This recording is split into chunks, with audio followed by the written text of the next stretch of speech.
ശിവപ്രസാദം ജ്യോതിഷത്തിലേക്ക് എല്ലാവർക്കും സ്വാഗതം.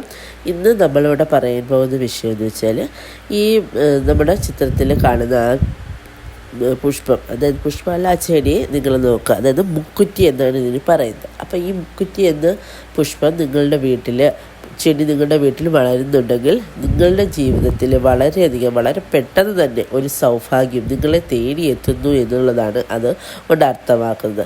അപ്പോൾ ആ ചെടി നമ്മൾ പിഴുത് കളയുകയോ ഒന്നും ചെയ്യാതിരിക്കുക. കാര്യം അതിനെ പരിപാലിച്ച് വളർത്തുക മാത്രമല്ല, നിങ്ങൾ ആ ചെടി അതായത് വേരോടുകൂടി തന്നെ പിഴുത്, അതായത് അത് കട്ട് ചെയ്തെടുക്കുക. അത് വേരോടുകൂടി തന്നെ പിഴുത് നമ്മൾ നന്നായിട്ട് വാഷ് ചെയ്ത് അത് അടുത്തുള്ള ഗണപതി ക്ഷേത്രം ഉണ്ടെങ്കിൽ അവിടെ സമർപ്പിക്കുകയാണെങ്കിൽ വളരെ അത്യുത്തമമായിരിക്കും.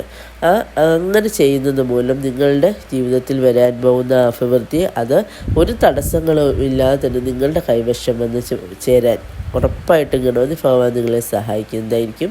നിങ്ങളുടെ കുടുംബത്തിൽ ആ ഒരു നല്ല ലക്ഷണമാണ്, കുടുംബത്തിൻ്റെ അഭിവൃദ്ധിയുടെ നല്ലൊരു ലക്ഷണമാണ് ആ ചെടി നമ്മുടെ വീടിന് ചുറ്റും വളരുന്നത്. ഒരിക്കലും അത് പിഴുത് കളയാതെ നമ്മളിങ്ങനെ ചെയ്യുക. അത് വളരെയധികം അനുഗ്രഹം നിങ്ങൾക്ക് ഉണ്ടാക്കി തരുന്നതായിരിക്കും. പിന്നെ അതോടൊപ്പം തന്നെ വളരെയധികം ഔഷധ ഗുണമുള്ള ചെടിയുടെയാണത്. അപ്പോൾ അതിൻ്റെ കാര്യം കൂടുതലായിട്ട് പറയുന്നില്ല. പക്ഷേ ഇങ്ങനെ ചെയ്യുകയാണെങ്കിൽ എനിക്ക് അനുഭവമുള്ള കാര്യമാണ്.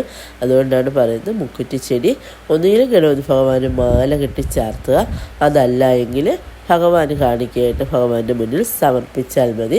നിങ്ങളുടെ എന്ത് ആഗ്രഹവും അത് ഭഗവാൻ നടത്തി തന്നിരിക്കും. അതുപോലെ നിങ്ങളുടെ ജീവിതത്തിലൊരു സൗഭാഗ്യം വരുന്നുണ്ട് എന്നതിൻ്റെ സൂചനയാണ് ആ ചെടി അത് പൂത്ത് വിടർന്ന് അതിനകത്തൊരു മഞ്ഞ പുഷ്പമാണ്, ചെറുതായിട്ടുള്ളൊരു മഞ്ഞ പുഷ്പമാണ് പിടിക്കുന്നത്. അപ്പോൾ അത് വിടരുന്നത് മൂലം നമ്മുടെ വീട്ടിൽ സകല ഐശ്വര്യങ്ങൾ വരാൻ പോകുന്നതിന് ലക്ഷണമാണ്. അത് എത്രയും പെട്ടെന്ന് ഭഗവാൻ നമ്മുടെ അടുത്ത് എത്തിക്കുന്നതായിരിക്കും. അതാണ് ഗണപതി ഭഗവാന് ഇത് സമർപ്പിച്ചാലുള്ള ഗുണമെന്ന് പറയുന്നത്. അപ്പോൾ ഉറപ്പായിട്ട് നിങ്ങളൊക്കെ ഇത് ചെയ്യുക. അത് എല്ലാവർക്കും എല്ലാവിധ ഐശ്വര്യങ്ങളും ഭഗവാന്റെ അനുഗ്രഹത്താൽ ഉണ്ടാകട്ടെ എന്ന് ആശംസിക്കുന്നു.